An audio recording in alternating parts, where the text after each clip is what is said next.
علي وزیر ته ډیر بد خبر. دا په داسې حال کې ده چې ولسمشر غني دا وړ او علي وزیر د لوړې مراسمو ته راوبلل چې بیا دلته د ولسمشر غني په هدایت ورته چورلکه تورخم ته راغله چې دغه کار د پاکستان حکومت او میډیا باندې اور بل کړو. بیا د افغانستان د ولسمشر لومړی معاون امرالله صالح سره ولیدل چې دغه کار بیا د پاکستان پوز نه لاره ورکه کړه چې دا څه روان دی، ولې مو اجازه ورکړه.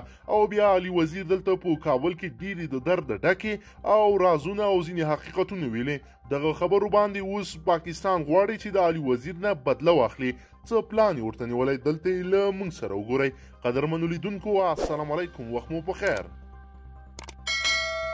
د اسلام آباد های کورټ کې پر علي وزیر او پښتون ژغورنې غورځنګ د پاکستان سره د دښمنۍ عریضه شوې ده.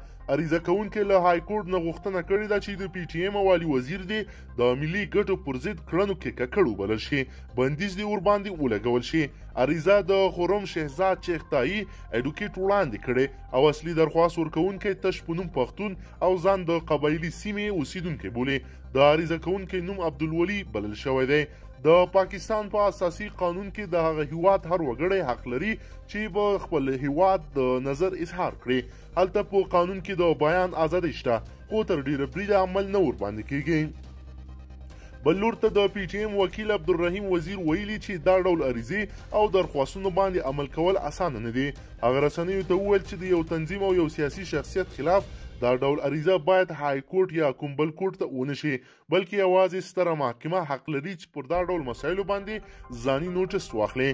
علي وزیر چې د پښتون ژغورنې غورځنګ یو مشر دی او په نړیواله کچه د پښتنو د حقوقو ملاتړ ته ملا تړلې ده، تازه افغانستان ته تللی و او هلته یې هم د پښتون ژغورنې غورځنګ غږ اوچت کړی دی.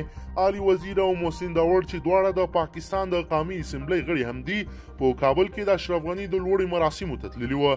هلته دواړو مشرانو بیا په لر او بر افغانستان کې د جګړو مخالفت وکړ او د سولې غوښتنه یې وکړه.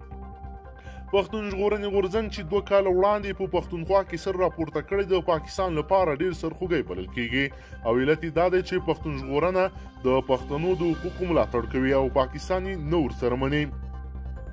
دا غورځنګ اوس د نړۍ هر ګوټ ته خپور شوی او تر ډیره بریده د مخنیوي لپاره پاکستان هر ډول هڅې کړې دي. تیر کال د هم دغه غورځنګ 2 مشران محسن داوړ او علي وزیر د پاکستان د حکومت له لوري ونیول شول. وروسته د سږ کال په لومړیو کې مشر منظور پښتون هم زنداني کړل شو، خو پی ټی ایم په زغرده پر مخ روان دی او دا کاروان د ډیرو په ان منزل ته رسیدونکی دی. قدرمنو لیدونکو که چیرې غواړئ چې ورته تازه او مهمو پیښو څخه ځان ډیر ژر او په لنډو کې خبر کړئ، زموږ چینل سره سبسکرایب کړئ او ویډیو سره حتما لایک کړئ. تر بل ویډیو مو په لوی رب سپارم.